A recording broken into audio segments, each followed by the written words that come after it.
काँग्रेसचे प्रदेशाध्यक्ष हर्षवर्धनदादा सपकाळ आपल्यासोबत आहेत. दादा, नगरपालिकेच्या निवडणुका संपल्यात आता. महापालिकेच्या समोर आहेत. मात्र एकंदरीत पाहिलं तर भाजपला ज्या पद्धतीने यश मिळालं त्या पद्धतीनं आपल्या काँग्रेसला किंवा महाविकास आघाडीला या ठिकाणी यश मिळालं नाही. कसं पाहता या सगळ्या निवडणुकीकडे? निवडणुकीच्या संदर्भात मी काल सविस्तर अशी निवडणुका कशा संपन्न झाल्या याची इत्थंभूत माहिती दिलेली आहे. इतपर आलेले जे निकाल आहे त्यामध्ये भारतीय जनता पक्षाला थोपवू शकणारा सर्वात मोठा पक्ष आणि सगळ्यात मोठी अपेक्षा असणारा पक्ष जर विरोधक या नात्याने कोणी असेल तर तो काँग्रेस आहे. आणि हे कालच्या निवडणुकीच्या माध्यमातून कुठेतरी अधोरेखित झालेलं आहे. जनादेश हा संपूर्णतः आम्हाला मान्य नाही, कारण हा केवळ मॅन्डेट नाही, तर यामध्ये निवडणूक आयोगाची, प्रशासनाची आणि पैशाची मोठी भूमिका राहिलेली आहे. मात्र इतपर या सर्व अडथळ्यातून आलेला विरोधी पक्ष या नात्यानं आम्हाला जो मॅन्डेट आहे तो आम्ही स्वीकारलाय आणि यापुढे प्रमुख एक विरोधी पक्ष या नात्यानं महाराष्ट्रामध्ये आम्ही कार्यरत राहू, असं कालच्या निकालाच्या अनुषंगानं आम्ही बघत आहोत. एक महाविकास आघाडी म्हणून जर एकत्र लढला असता तर कुठेतरी जागा वाढल्या असता आणखी. नाही, मला असं वाटत नाही, कारण महाविकास आघाडी मध्ये आम्ही लढलो, म्हणजे महाराष्ट्र पातळीवर आघाडी झाली नाही हे खरं आहे. मात्र 7,000 नगरसेवकांची आणि 288 नगराध्यक्षांच्या संदर्भात वाटाघाटी या जिल्हा स्तरावर शक्य नव्हत्या. म्हणून स्थानिक पातळीवर आम्ही दिलेले जे अधिकार आहेत त्या अधिकाराच्याच अनुषंगानं युती होणं, आघाडी होणं हेच योग्य होतं. आणि बऱ्याच ठिकाणी आम्ही सोबत लढलो. जिथे सोबत लढलो तिथले परिणाम काही खूप सकारात्मक आहे आणि जिथे आम्ही वेगवेगळे लढलो त्या ठिकाणी खूपच वाईट आहे असं नाही. त्यामुळे सोबत निवडणुका लढूनही आलेले जे निकाल आहेत आणि वेगवेगळं लढून आलेले जे निकाल आहेत हे एकंदरीत सर्व मिश्र स्वरूपाचे आहेत. त्यामुळे त्यामध्ये अशा स्वरूपाचं आकलन हे कुठेही होत नाही. त्यामुळे स्थानिक पातळीवर दिलेले जे अधिकार होते तोच निर्णय हा अत्यंत योग्य होता, हे निकालाच्या अंती देखील आम्हाला या ठिकाणी सांगावंसं वाटतं. विधानसभा लोकसभापासून सतत आरोप होतोय की म्हणजे महाविकास आघाडीकडून आरोप होतोय किंवा मतचोरी होते, पैशाचा महापूर या ठिकाणी केला जातोय, दादागिरी होते. याचा कुठेतरी या निवडणुकीवर परिणाम झाला? निश्चित फार मोठ्या प्रमाणावर याचा परिणाम झाला. अगदी 3,000पासून 4,000पासून तर 7,000, 10,000, 10,000पर्यंत प्रतिमतदार हे पाकिटं दिल्या गेले, पैसे वाटल्या गेले. मंगल कार्यालय भरून मतदारांना आणल्या गेलं, बोगस मतदान झालं. निवडणुकीची प्रचाराची जी मुदत आहे ती पैसा वाटता यावा म्हणून एरवी ती 48 तास मतदान संपायच्या 48 तास आधी थांबवल्या जाते. मात्र चक्क दुसऱ्या दिवशी संध्याकाळी रात्री 10 वाजेपर्यंत प्रचाराची वेळ वाढवणं हा देखील त्यातलाच एक नियोजनाचा असणारा भाग होता. आणि सर्व माध्यमांनी हे मोठ्या प्रमाणावर हा सगळा जो भोंगळा कारभार आहे हा दाखवला. TV9ला देखील मी त्यांचं अभिनंदन करतो की या संपूर्ण गैरकारभाराची सिरियल त्यांनी चालवली आणि एवढ्या मोठ्या प्रमाणावर, म्हणजे प्रत्येक जिल्ह्यात प्रत्येक नगरपालिकेच्या निवडणुकीच्या तक्रारीच येत होत्या. कायद्याने कुठेही काम केलं नाही हे आपल्या लक्षात या सगळ्या रिपोर्टिंगच्या माध्यमातून आलं. त्यामुळे एकंदरीत निकालावर जी दडपशाही जी आहे, जी तानाशाही आहे, प्रशासनाची मदत जी आहे आणि पैसा जो आहे आणि निवडणूक आयोगाचा थेट ईव्हीएम पर्यंतचे जे सर्व संदर्भ आहेत याचा एक मोठा जो परिणाम आहे, फायदा जो आहे हा सत्ताधाऱ्यांनी उचलल्याचं स्पष्ट स्वरूपात दिसून येत आहे. आता नगरपालिका संपल्या, आता महापालिकाच्या निवडणुका सुरू झालेल्या आहेत. काय वाटतं की याचा परिणाम या नगरपालिकेचा परिणाम ह्या महानगरपालिकेच्या निवडणुकीवर होऊ शकतो किंवा जिल्हा परिषद निवडणुका समोर आहेत. काही महाविकास आघाडीला पुरेसे यश मिळेल आगामी काळात? महाविकास आघाडी त्या अनुषंगानं आणि काँग्रेस पक्ष त्या अनुषंगानं नियोजन करत राहील. विषय हा आहे की लोकशाही हा आपल्या गणतंत्राचा एक उत्सव आहे. म्हणजे निवडणुका हा लोकशाहीचा उत्सव आहे आणि त्या उत्सवाच्या अनुषंगानं निवडणुकीला सामोरं न जाता एक संकट म्हणून आणि प्रशासनाला कसं थोपवावं, पैसा कसा थांबवावा या अनुषंगानं आता कुठेतरी आपत्ती म्हणून या निवडणुकांकडे दुर्दैवाने बघावं लागतंय.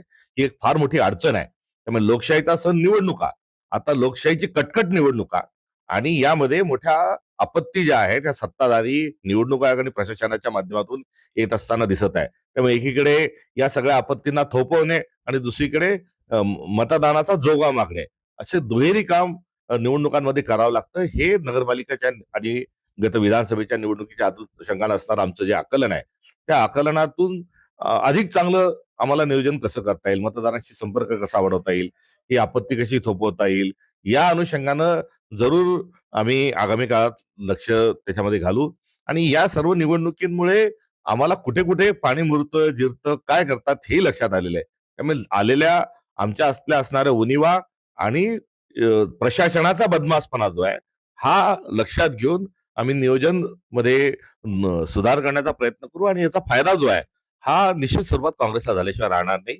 असा एक आज नियोजनाच्या अनुषंगाने सांगावं वाटतं. महानगरपालिकेच्या निवडणूक आहेत त्या सोबत लढणार आहेत काँग्रेस की महाविकास आघाडी म्हणून एकत्र, विशेषतः मुंबई? मुंबईच्या संदर्भामध्ये मुंबईची बैठक 2 दिवसापूर्वी संपन्न झाली. आमच्या प्रभारी देखील होते. संपूर्ण मुंबईतलं नेतृत्व होतं आणि तिथे आघाडी न करता स्वबळावर म्हणजे शिवसेना शी आघाडी न करता स्वबळावर निवडणुकीला सामोरं जाण्याच्या अनुषंगानं निर्णय झालेला आहे. अनेक संजय राऊत म्हणतात की आमची इच्छा आहे की दोन्ही ठाकरे बंधू एकत्र येऊन महाविकास आघाडी सोबत लढली पाहिजे. त्यांची इच्छा आहे याच्याबद्दल आम्हाला पूर्णतः आदर आहे आणि त्यांच्या इच्छेच्या अनुषंगानं काँग्रेस सहमत जर झाली असती तर आनंद त्याच्यामध्ये असता. मात्र एकंदरीत सर्व ही परिस्थिती बघता आमचे प्रभारी जे आहे रमेश चेन्नीतलाजी यांनी देखील आमचा जो निर्णय हा सविन आहे आणि मैत्रीपूर्ण लढतीच्या अनुषंगाने आहे. आम्ही सोबत लढलो असतो तर ठीक झालं असतं पण नाही तर आता आपण मैत्रीपूर्ण लढू अशा स्वरूपाचा जे संवाद आहे हा राऊत साहेबांशी त्यांनी साधलेला आहे. मात्र त्यांचं असं म्हणणं आहे की मुंबईचं राजकारण सगळ्या ग्रामीण भागापेक्षा वेगळं आहे. हो, प्रत्येक गावातलं मुंबईचं ग्रामीण भागापेक्षा वेगळं आहे असंही म्हणू शकतो आणि प्रत्येक गावागावाचं राजकारण वेगळं आहे असं देखील म्हणू शकतो. त्यामुळे राजकारणामध्ये दर 10 मैलावर भाषा बदलते.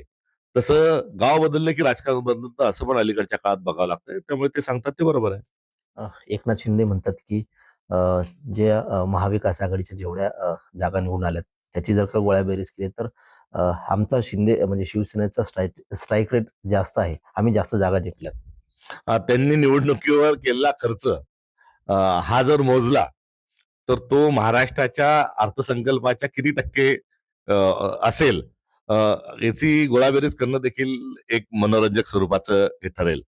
त्यांनी कशाही का असेना 50 खोके एकदम ओके हा शब्द एकनाथ शिंदे साहेबांच्या शिवसेनेने महाराष्ट्राला हा दिलेला आहे आणि तशाच स्वरूपाची अ, जी नीती आहे ही पुढच्या निवडणुकीमध्ये आता ही मतदारांपर्यंत येऊन पोहोचली आहे. या सर्व गोष्टींचं देखील पातक आपल्या हातून घडलंय ती कृपा करून जाणीव त्यांनी ठेवावी आणि जनादेश तथाकथित जनादेश मिळाला म्हटल्यानंतर अहंकार हा शोभत नाही. काँग्रेसने अनेक पावसाळे उन्हाळे बघितलेले आहेत. आज जो आहे तो उद्या कुठेही नसतो, जो उद्या कुठेही नसतो, तो परवा बरं अजून कुठेतरी असतो. हे कालचक्र आहे आणि या कालचक्रामध्ये काँग्रेसला डिवचण्याचं कुठलंही कारण नाही. कारण काँग्रेस हा विचाराशी तडजोड न करता सत्ता, सत्ता आणि सत्ता यासाठी नव्हे, तर संविधानाला अभिप्रेत भारत निर्माण करण्याकरता महाराष्ट्राची, भारताची जी आध्यात्मिक परंपरा आहे, ती टिकवण्याकरता आणि महाराष्ट्र धर्म आणि सभ्यता आणि पुरोगामित्व हे घेऊन चालण्याकरता काँग्रेस पक्ष बांधील आहे. आम्ही कुठल्याही प्रकारची तडजोड, गद्दारी आणि पैसाफेक, तमाशा देख हे अजिबात करायला तयार नाही. आम्ही सत्तेत नाही आलो तरी चालेल. मात्र शिंदेसाहेब तुम्ही आणि देवेंद्र फडणवीस साहेब तुम्ही जे करून सत्तेत येतात तशा मार्गाने काँग्रेसला सत्तेमध्ये यायचं नाही. रोहित पवारांनी एक ट्विट केलंय आज. रोहित पवार म्हणतात की धर्मनिरपेक्ष आणि समतेचा जप करणाऱ्या काँग्रेसने जामखेडमध्ये अ, भाजपच्या उमेदवाराला उमेदवारी दिली आणि बी टीम म्हणून काम केलंय. अ, त्या ठिकाणी युती जर झाली असती आम्हाला आघाडी करून जर काँग्रेसला आणि शरद पवार साहेबांच्या राष्ट्रवादीला सोबत जर लढता आलं असतं तर अधिक बरं झालं असतं. संवादाचा अभाव राहिला. कुठेतरी काँग्रेस पक्षाला सामावून घेण्यामध्ये राष्ट्रवादी कमी पडली. राष्ट्रवादीचं म्हणणं समजून घेण्यामध्ये कुठेतरी आम्ही देखील जे आहोत अ, आमचा संवाद कुठेतरी अपुरा पडला. त्यामुळे असं म्हटल्यापेक्षा आपण जास्ती संवाद करून आणि अधिक एकोप्याने अशा परिस्थितीमध्ये राहिलं पाहिजे. एवढीच माझी या निमित्ताने भावना आहे. त्या ठिकाणी काँग्रेस अथवा अ, जामखेडमध्ये जर शरद पवार साहेबांचा पक्षाचा जर उमेदवार निवडून आला असता, तर आम्हालाही त्याचा आनंद झाला असता. ज्या ठिकाणी अ, परिसरामध्ये रोहित पवार हे अनेक चांगले कामं करतात, समाजोपयोगी कामं करतात. अशा ठिकाणी त्यांच्या प्रयत्नाला यश हे यायला पाहिजे होतं. मात्र ते आलं नाही हे कुठे ना कुठे दुर्भाग्य आहे. अशा परिस्थितीत न चिडून न जाता किंवा अशा प्रकारचं वक्तव्य न करता आगामी काळामध्ये आपण या गोष्टी कशा टाळू शकू या अनुषंगानं त्यांनी विचार करावा अशी माझी त्यांना विनंती राहील. आम्ही देखील पुढच्या काळामध्ये अधिक दक्षतेने त्या ठिकाणचा संवाद आणि त्या ठिकाणी नेमकी काय परिस्थिती आहे त्या अनुषंगाने आमची ध्येय धोरण ठरवू. एक शेवटचा प्रश्न आहे. नितीन गडकरी म्हणतात की आगामी महापालिकाच्या निवडणुकामध्ये कोणाला दारू पाजू नका, भावत्री गुंड आणू नका, विकासाच्या कामावर मतं मागा, असं म्हणतात. कसं पाहताय त्यांच्या विधानाकडे कोण म्हणते? नितीन गडकरी? नितीन गडकरी साहेबांचा नेहमी ते त्यांच्या वक्तव्यासाठी हे प्रसिद्ध आहेत. त्यांची वेगळी एक राजकीय शैली आहे. राष्ट्रीय स्वयंसेवक संघ आणि भारतीय जनता पक्षाचे राष्ट्रीय अध्यक्ष या राहिलेले आहेत. संघाशी त्यांचे संबंध आहेत.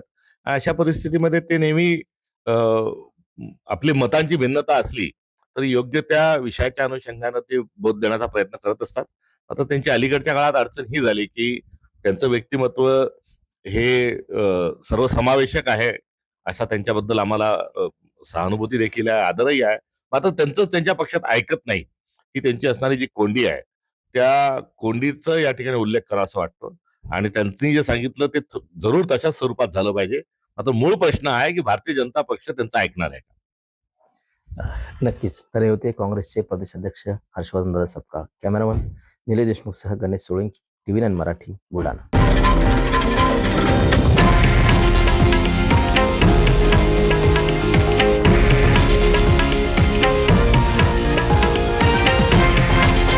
हे आहे देशातील नंबर 1 न्यूज नेटवर्क आणि आपण पाहत आहात TV9 मराठी, एकमेव.